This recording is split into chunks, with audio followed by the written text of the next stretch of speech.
जय हिंद दोस्तों, मैं हूं वैभव शर्मा और करेंट के टॉपिक में आज का हमारा जो टॉपिक है मध्य प्रदेश में ओंकारेश्वर में एक ओंकार पर्वत है। वहां पर एक गुरु आदि शंकराचार्य की 108 फीट ऊंची जो मूर्ति है उसका अनावरण किया गया था। इसके ऊपर न्यूज थी, हमारे दैनिक जागरण में निकली थी। ठीक है, तो इस पे हम बात करेंगे। तो इस स्टैचू का नाम क्या है? इस स्टैचू का जो अनावरण हुआ है, इस स्टैचू का नाम है स्टैचू ऑफ वननेस।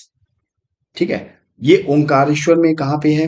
ये ओंकार पर्वत पे है, ओंकारेश्वर में मध्य प्रदेश में स्थित है।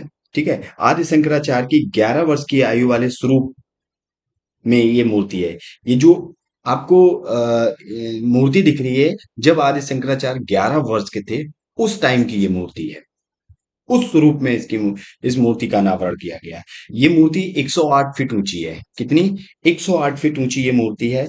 और ये एक एकात्मकता का प्रतीक, समानता की प्रतिमा के नाम से भी जाना जाता है। एकात्मकता और समानता का मतलब यहाँ पे अगर इसको बोलें, symbol of unity and symbol of equality के नाम से भी इसको जाना जाता है। कौन सी? Statue of oneness. तो आपसे क्वेश्चन आ जाए कि इनमें से कौन सी स्टैचू को symbol of unity and symbol of equality के नाम से जाना जाता है, तो आपको पता होना चाहिए स्टैचू ऑफ वननेस, जो 108 फीट की 11 वर्ष की उम्र की जो अवस्था थी आदि शंकराचार्य की, उस टाइम की ओंकारेश्वर पर्वत, ओंकार पर्वत पर है, जो जिसका अनावरण किया गया मध्य प्रदेश में।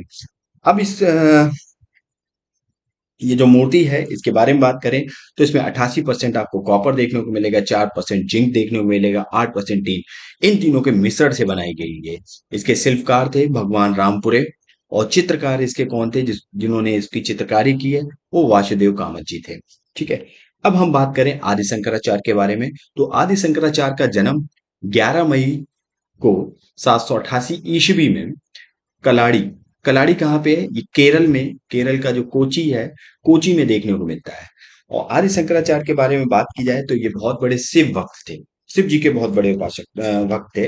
तो इन्होंने सनातन धर्म के लिए प्रचार किया और भारत के चारों कोनों पर जा जाकर 4 मठों की स्थापना की। तो सबसे पहले हम मठों के ऊपर से देखें तो आपका सबसे पहले यहाँ पे देखें, वेस्ट में आ जाएगा द्वारका, जिसे हम शारदा मठ भी कहते हैं। इसको हम क्या कहते हैं? इसको हम शारदा मठ भी कहते हैं।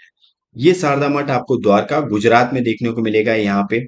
इसके बाद नीचे की तरफ आ जाएं तो आपको रामेश्वरम, यहाँ पे रामेश्वरम में आपको देखने को मिलेगा कौन सा? श्रृंगेरी मठ, श्रृंगेरी मठ,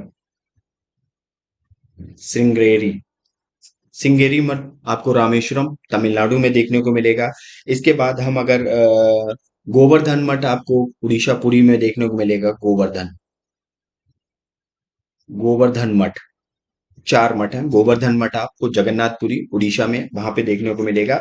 और इसके बाद जब हम उत्तराखंड में जाएंगे तो यहाँ पे आपको मिलेगा ज्योतिर्मठ, ज्योतिर्मठ। ज्योतिर्मठ आपको कहाँ पे मिलेगा? उत्तराखंड में। उत्तराखंड में भी कहाँ पे मिलेगा आपको? बद्रिकाश्रम में, बद्रिकाश्रम यहाँ पे देखने को मिलेगा। तो ये 4 मठ को उन्होंने स्थापित किया था देश के चारों कोनों पे जाके, और बहुत बड़े शिव के भक्त थे। और इन्होंने क्या किया था? अद्वैत सिद्धांत को प्रतिपादित किया था, अद्वैत सिद्धांत इन्होंने दिया था। ठीक है, तो इन्होंने साथ ही साथ इन्होंने संस्कृत में जो वैदिक सिद्धांत थे, जैसे उपनिषद हैं, ब्रह्म सूत्र हैं, भगवत गीता है, इस पर भी कई सारी टिप्पणियां की। इसके बाद इन्होंने अद्वैतवाद का सिद्धांत प्रतिपादित किया। अद्वैतवाद का सिद्धांत होता क्या है? अद्वैतवाद के सिद्धांत में होता है कि आत्मा होती है, जो जीवात्मा है, वो ब्रह्म से अलग नहीं है। मतलब जो जीवात्मा है, सोल होती है, जो जीवात्मा है, वो ब्रह्म से अलग नहीं है। ब्रह्म मतलब ईश्वर, ईश्वर से अलग नहीं है, एक ही है दोनों। आत्मा और ब्रह्म एक ही है, अलग नहीं है। ब्रह्म ही आत्मा है, ऐसा इन्होंने अद्वैतवाद के सिद्धांत में बोला है। मतलब दोनों अलग अलग इन्होंने नहीं माना है। तो ये एक फिलॉसफी है, ये एक दर्शन है, एक फिलॉसफी है। अद्वैतवाद, द्वैतवाद, अद्वैतवाद, बहुत सारे मतलब दर्शन है। ठीक है, तो उनमें से जो अद्वैतवाद है वो कहता है कि जीवात्मा ब्रह्म से अलग नहीं है, ब्रह्म ही आत्मा है। तो ऐसा बोलते हैं।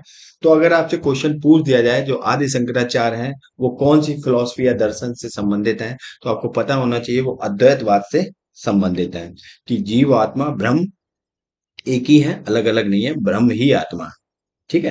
एक चीज और देख लेते हैं, जो 11 वर्ष है, 11 वर्ष की जो हमने बात की है इन्होंने, तो इन्होंने इनके एक गुरु थे जिनका नाम था गोविंद भगवत पाद। भगवत पाद।